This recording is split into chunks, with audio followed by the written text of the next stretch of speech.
Thanks for joining us on Arirang News. I'm Kim Dami in Seoul. Marking 102nd Children's Day here in South Korea, President Yoon Suk Yeol on Sunday invited hundreds of children to Cheongwade, the former presidential office in Seoul. Yoon and around 360 children, including those from rural areas and from multicultural families, took part in educational programs, such as making healthy snacks and trying their hand at becoming pet groomers. Yoon's office said that the president promises full support to make sure that the kids grow up healthy and have big dreams. The children were also given gifts of colored pencils and coloring books. At least 16 Palestinians were killed on Sunday in Israeli airstrikes near Rafah in the southern Gaza Strip. The airstrikes came after a Hamas rocket attack near a border crossing that left 3 Israeli soldiers dead. Now, Israel has closed the crossing following the rocket attack.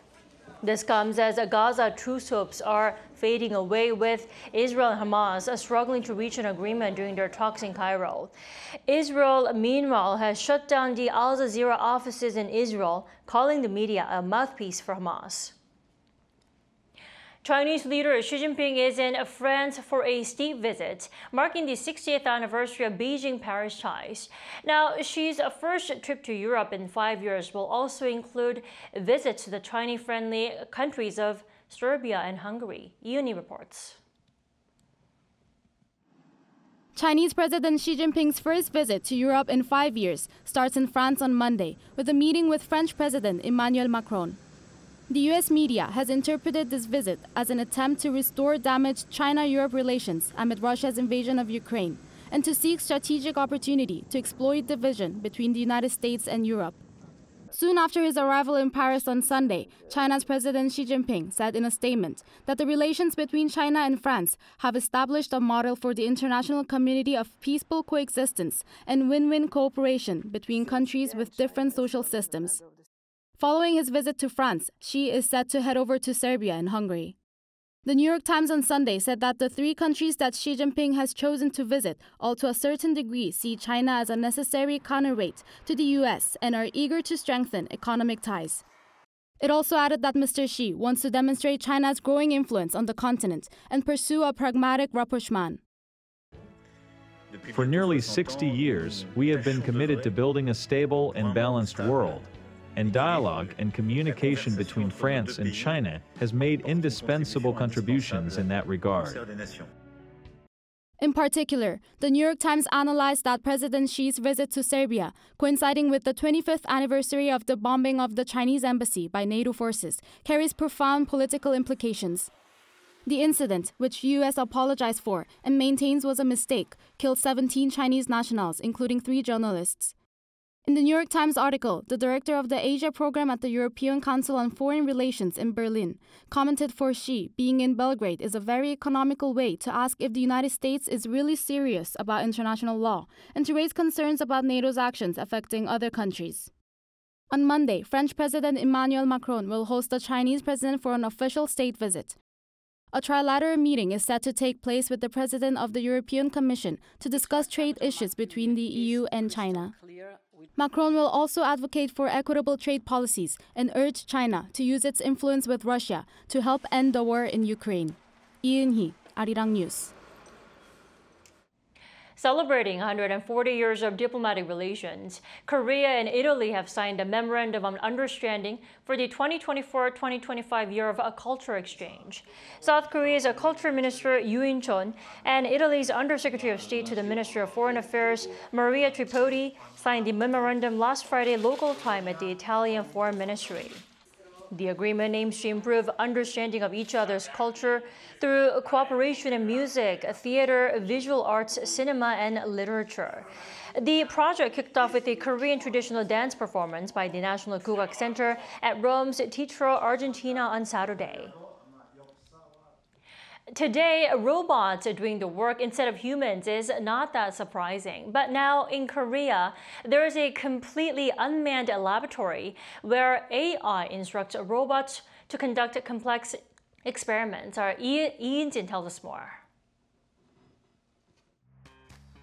This is what was recorded on a CCTV of an unmanned laboratory. There are no people, but several robots are working on something, and it doesn't seem to be a simple, repetitive task. This is an experiment where nanoparticles with optical properties are being developed, and the experiment is being analyzed and conducted by AI. Similar to entering the final destination on a GPS map application, the desired ultimate result is entered, and the AI finds a way to carry out the experiment. This method has been shown to be highly efficient, as what would take humans roughly 10,000 attempts of trial and error, the AI was able to produce in 200 tries.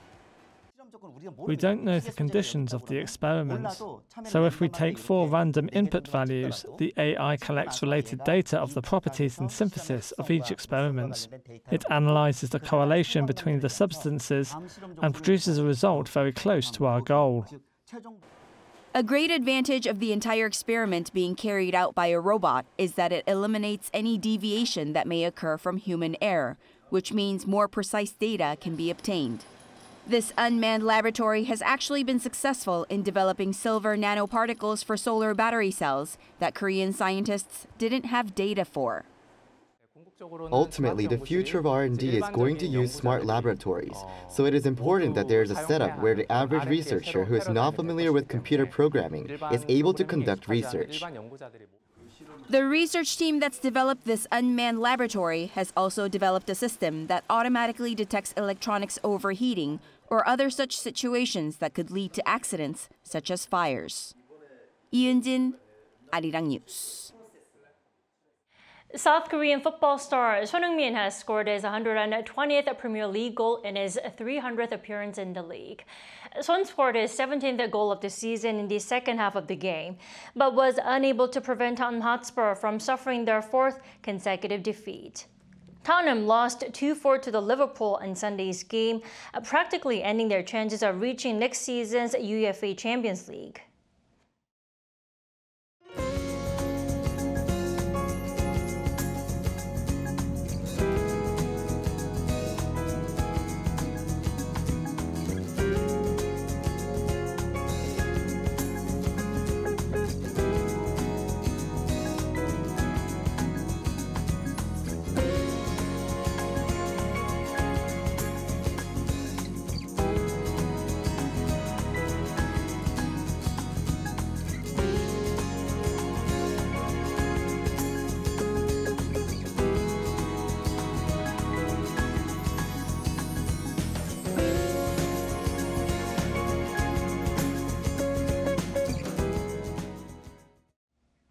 That's all we have at this hour. We'll be back with our later newscast at 6 p.m. Korea time. Thanks for watching.